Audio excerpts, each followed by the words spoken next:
After a few years away from national championship competition, Luke Searle is back on track in this weekend's round, the Australian Manufacturers Championship, with a brand new BMW.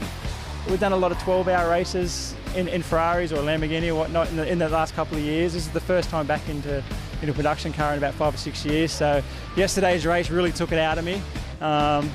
So I had a good rest last night, plenty of nutrients. I hope the second race will, I might survive it. BMW's are the car to have, I believe. But we're not quite there with the Evos yet, but I think over the time and different tracks we go to, Wakefield Park's predominantly an Evo circuit. We might head down to Phillip Island. I think we'd be in a lot better position.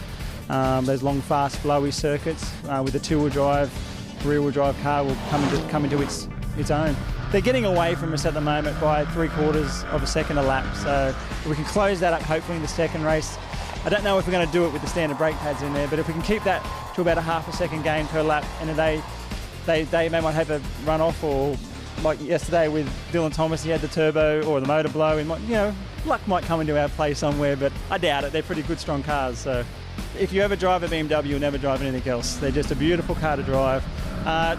Turning it into a race car is a very challenging thing, because there are a lot of safety things on BMW where all the computers control everything. So we've kind of just kept it standard, kept everything standard, just put shocks and springs on it, and we go racing. And it's strong out of the box. So I think not many cars can do as strong as a BMW is straight out of the box with minimal work done. So yeah, it's great.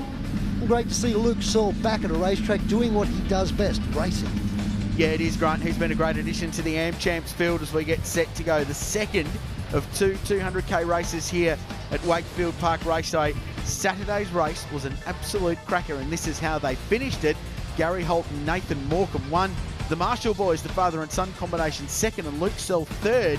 But there's more to it than that. Dylan Thomas had a share of the lead with a couple of laps to go, and unfortunately the CXC Global car broke. They've changed an engine overnight, so this guy will be charging his way through the field in the number 68 car. It's set.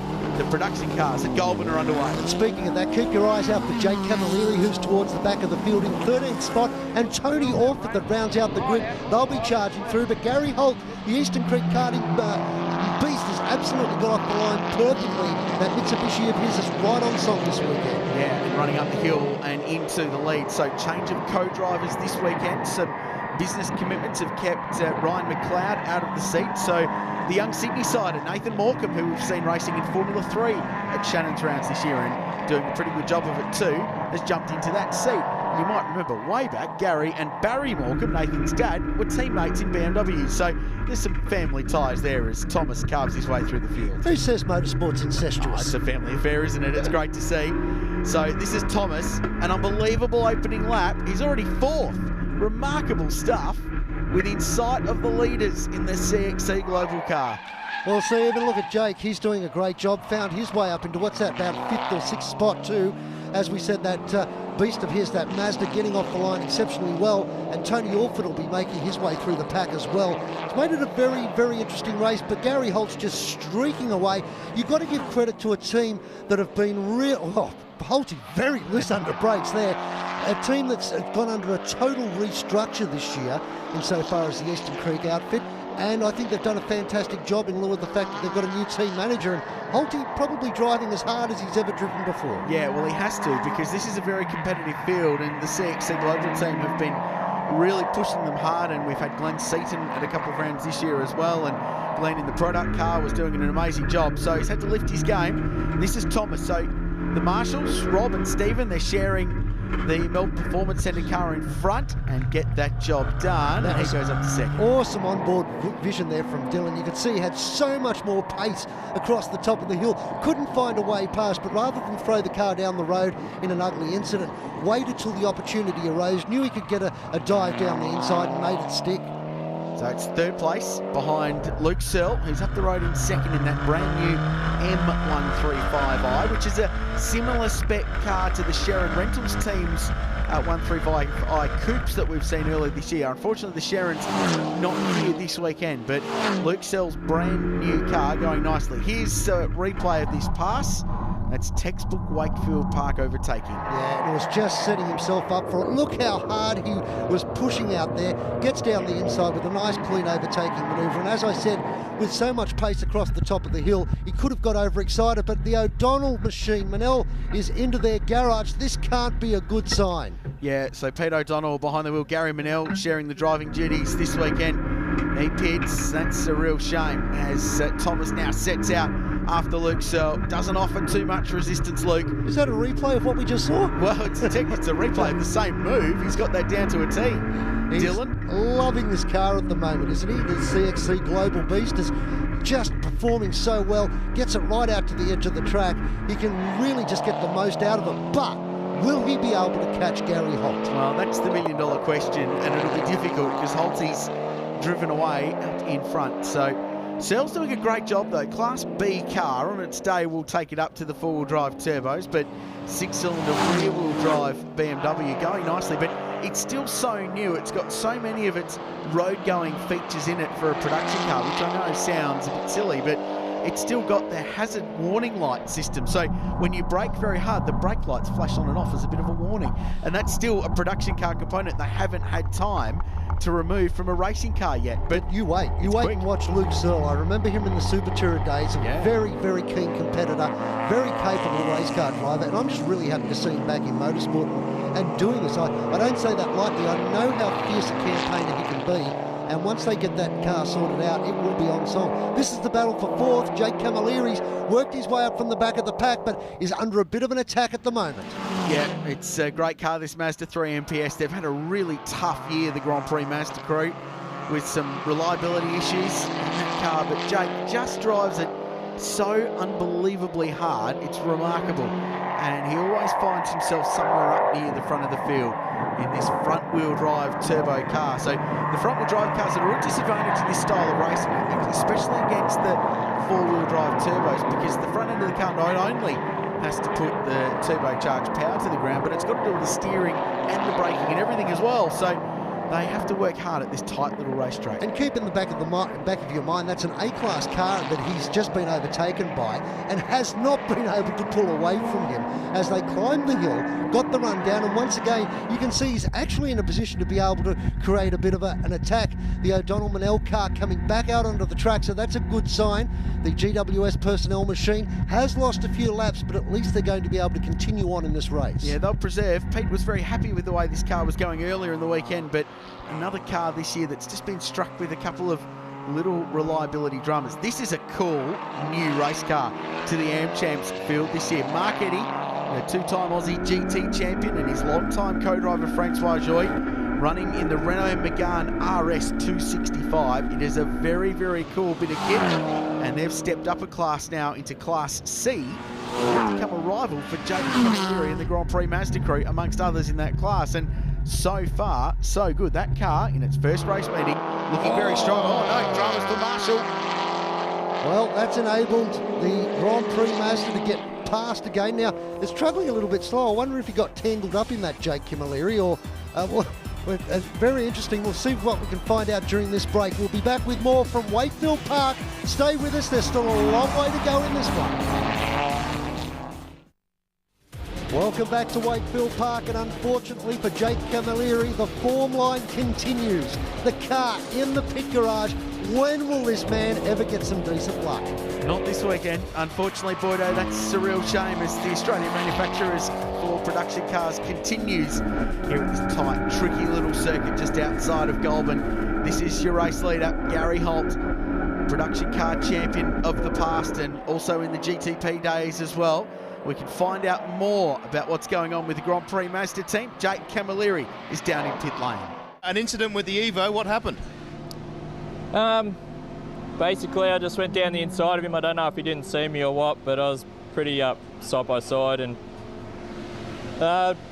we've bumped, and it's obviously bumped my wheel and broken my tie rod end. And yeah, I'm not having a very fun weekend. Yesterday had a mechanical issue, and now today another issue. So can be absolutely deflating, but if you could give a message to Jake, keep your chin up. You are a good steerer, and one day something has to go your way. Yeah, look, they've got plans for the future. Oh dear, this is massive troubles for Pete O'Donnell. Smoke. lots of smoke, and he might want to get out there in a hurry. Oh, that looks like a turbo failure to me.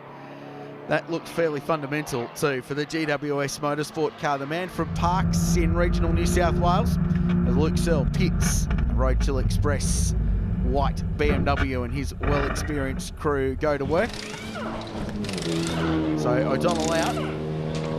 The old style rattle guns. David Searle at the front, father, just as car controller on the radio to Luke. So working side tyres going on this car. His crew very experienced in this business, as you said before, Boydo, from the Super Touring days, as Gary Holt pits the race leader. And the CXC Global car comes in as well. So Dylan Thomas and his crew go to work. So Holt out. This is a good driver's eye view from a driver's change with Nathan Morgan jumping in to the Eastern Creek Karts Evo. The great thing about being Gary Holt's co-driver is you want to make sure that you don't bend the car. You don't want to throw the car out from first position, because if you do, you've got to face something when you get back. Do you know, it's funny you say that, Boydo, because in race 1 on Saturday, Nathan Morecambe, leading with not too far to go, had a bit of an off. And there were some choice words utilised down at the Eastern Creek Karts pits. It's okay. He then got to the end, he got the win, and Nathan did a really, really good job, and they combined to take the race. But just a little bit of pressure at the end of the race on Saturday. Pressure for CXC Global Racing. What's going on? Gee, it's been a tough year for Dylan Thomas. He has just not copped a break this season. Sounds like the engine's still going, but can't select a gear. Yeah, weird. But that's allowed this man to just bolt off into the distance. Morecambe at the wheel at the moment, not wanting a repeat of yesterday. Great thing about Holty, he's very forgiving, but you just need to let him vent. Yeah, just for a little bit. Absolutely. Yeah, that's a shame for the CXC team. They've had some dramas. The protests about the Sydney Motorsport Park run and that very controversial finish where they were in pit lane when the flag came out and had the win taken away with them. That cost them a lot. Holty's out of the car, he's had a drink, and he will be down in pit lane in just a second. We'll be able to get his thoughts about a very strong opening stint here in the AmChamps at Wakefield Park Raceway. Yeah, the car wasn't as good as yesterday. It was a little bit of a handful, and I flat spotted the front right-hand tyre. And but the car, we set the fastest lap. I saw Dylan catching me slowly, and I just thought I'll put my head down and try and mess with his mind. And anyway, that worked a little bit. So, but no, it's a good race. He's pushing us hard. You know, the cars are so even, and they should be too. You want to know what Gary Holt's like in race trim? Look at Sandy, his wife, standing out the back of the garage. So watching on, Dylan Thomas just wandering down the road. Yeah, he's got massive issues in this car, doesn't he? So it looks like big vibration through the wheel too. Oh, look at the puncture? Left front. Puncture, yep. So the left front hand cook has delaminated and he'll go into pit lane. No, he won't. Will he make it just in the paddock for the CXC Global car. It's been tough. The controversy about Sydney Motorsport Park has, it's frustrated this team. Something chronic, and they had dramas at Phillip Island. They were in a real position to go well at Queensland Raceway, but had more issues there. It's been a tough season for Dylan Thomas. But the Sydney sider will bounce back. He's a very experienced guy and a very experienced crew behind him. There's one of the technical commissioners of the AmChamp, Frank Lowndes, yes, father of, just down in pit lane trying to assess what's going on down there with the CXC team. One very knowledgeable man too. You don't argue with him. If he says it's like this, it's like that, full stop. Yeah, he's been responsible for a lot of the regs right throughout Australian motorsport in the last 20, 30 years. Now, I wonder what happened with the 68 car. I wonder if we can dive in somewhere and find out a bit of a cause.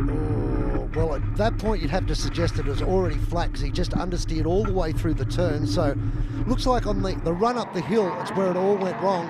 When he got to that left-hander at the top of the mound, all of a sudden found out he didn't have any steering. And Searle seems to be going a little bit slow too. I wonder if everything's okay with that new beast. Yeah, Jakey Williams just wrapping him up in the Honda Integra Type R, the DBA car. Oh, off the road goes Luke. So the Roadkill Express car dropping off, and some dramas for the guy that finished a very, very strong second yesterday. Another flat front tyre on the left-hand side. I wonder, is there something on the track that they're picking up, bits of turbo perhaps? Well, quite possibly from the GWS car you're suggesting. I think, yeah, that might be a reasonable thing, but they are losing or using a lot of curb here as well, Boydo. So bouncing these cars up over the curbs, never had a problem with this new Control Hankook tyre we're running in AmChamps this year so far. So certainly you'd assume something in the track conditions not working in the way of the teams so far today. And Luke goes to the garage with dramas as we watch a battle in the Class Stakes in Class C, with the Renault Megane taking on the Honda Integra in Class D. Yeah, nice little battle too, and this Eddie Francois Joy car. You want to talk about two guys that are enthusiastic about their motorsport.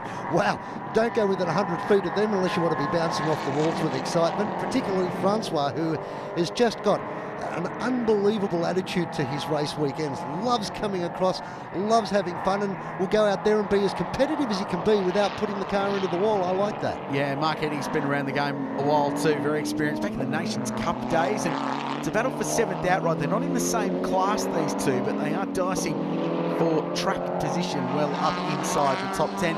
We should mention the Petters outfit doing a great job in the Toyota 86. The Petters Racing squad have been very competitive, and they plugged a certain Neil Bates into that car on Friday to cut some laps and just do a bit of development work and show how fast that brand new 86 could go. And it turns out it can go very, very fast. And that car, I think, in the future is going to be a real class contender in Class D in the AmChamps. This is unbelievable. The 68 car back into the pits. The CXC machine tries to leave pit lane and get back out there and put in some competitive laps to try and track down this guy. Yeah, second stop for them. They're a long way out of the running now. It's going to be very difficult for them to achieve a strong result in this one, which is frustrating. There's the Petters car just in behind, the Toyota 86.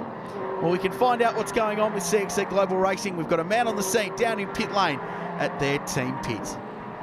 We just haven't had a lot of luck this weekend. Yesterday we had a problem, and we managed to change engines overnight, get back on the grid today, back up to second place, and slowly we're having the difficulties. We had a puncture stop, a fuel stop, tyres stop, and now a black flag stop. Very hard, but we're still in there. We haven't given up. So that's David Thomas, Dylan's old man, who looks after the team as well, and up till this year drove the car and with further his problems. boys. We've got smoke coming from the back of that car. So marshals go through. Well, that's an issue. So they're just coasting around at the moment. They'll try and get that car to the finish. So David Thomas, very optimistic bloke, usually very up and about, but you can see just from that interview how tough a weekend this has been for the CXC Global Car. But that's endurance racing, Boydo. This is a tough championship full of long distance races. 200k races here this weekend, amongst the shortest races in the calendar. So it's difficult to get to the end, and if you do, you know you've achieved something very, very significant. I learned something a few years back from Chris Jewell, who took over running the Brytech outfit back in those V8 supercar days, and the car was only performing towards the back of the pack, and I said, what's the difference between running at the front of the field and the back of the field? He said, you come to a racetrack and you'll make 250 mistakes on the weekend. When you can get it down to 10, you'll be towards the front of the pack. And it's so true what he says. And here's a classic example, the CXC car back in pit lane. Not that they're making the mistakes of their own, it's just the way things are going and the way they're mentally handling those issues. Beric Linton in the Alfera Financial Services BMW just dices up the inside of the GWS 130i, and this is a car now in second place. Started from pit lane after having a bit of a fight. Gore! Hang on to it. That's a big, big lose for Gore. He's fired that car off the road. He didn't get out of the accelerator, I'm here to tell you either. Wow. Drifting. Well, there's a hill climb track at the top of Wakefield Park, and he tried to use most of it in that slide. That's a big, big moment. The 130 held on. Beric Linton didn't want to see that in his rearview mirror, because Beric fighting for a podium finish and could be day done for CXC Global Racing. Yeah, that doesn't look good, and they're one of the marshals there with the fire extinguisher underneath the car, so they're standing by to make sure that that's a-okay as Gary Holt watches on. Final lap for our race leader. What an amazing season it's been for the Eastern Creek karting outfit. Gary Holt's formed a new team this year, and in years gone by he's come out and proven how competitive he can be. This year has been no exception. Whether it's originally where he started in snow skiing, then went on to yacht racing, was so successful there, teaming up with Michael Spies, who is one of the greatest tacticians in yacht racing, who incidentally has worked with him in enduros with regards to being a tactician. Whatever this guy tries, he's successful at, including business. And he's been very good behind the wheel of a Mitsubishi Lancer Evo 10 RS as well. And take nothing away from Nathan Morecambe, the youngster who's jumped into this seat. First proper crack at Tim Tops for a while. He's driven his old man's BMW at the 12 hour and a couple of other events, but this is a high pressure scenario jumping in with the man very much in control of the championship. It's 99.9% wrapped up for Gary Holt, but Nathan Morecambe's done a great job. They're going to get the checkered flag and win 2 from 2 at Wakefield Park in the penultimate round of the Australian Manufacturers Championship. Oh, it's a Mitsubishi victory. There's Gary Holt and the team looking on. Yeah, big pats on the back, and why not? Great run from Luke Searle. Just saw him flash past too. Finishes in third. Beric Linton, the Alfera Financial Services beast, in second spot. Great for them. The Marshall outfit in fourth, and Eddie and Francois joined into the top 5. Got to thank Ryan McLeod not only for the driving, but also the preparation of the car. And Rhett and the boys here, they're all good. And of course, Nathan did a fantastic job this weekend. So, no, it's good. A great finish to a very tough weekend for us. Second today. Congratulations to Nathan and Holty. But, thanks to my guys who worked their ass off all weekend. We've just had nothing but issues. But to get a good race under our belt there and finish where we probably should be around a track like this, we're happy with that. Yeah, Beric should be, and he's third in the overall championship in the AmChamps this season with 1 round to go at Sandown. That was Class A. Michael Benson and Jeff Russell still in front in Class B, despite not racing this weekend. The Sharon's next.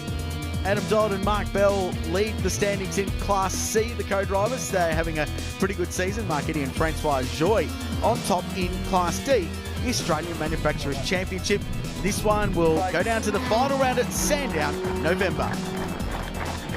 Rhett and the boys did a fantastic job, and the car was good for the track conditions. Everyone seemed, I've spoken to them after the race, and the track was really greasy, so it seemed like everyone was having the same sort of trouble that we were having. That's it from Wakefield Park Raceway. The final round of the Shannon's Nationals will be held at Sandown Raceway in mid-November. Head to thenationals.com.au for more information. Until then, we'll see you next time. Contact already. Muston spins across and White takes evasive action.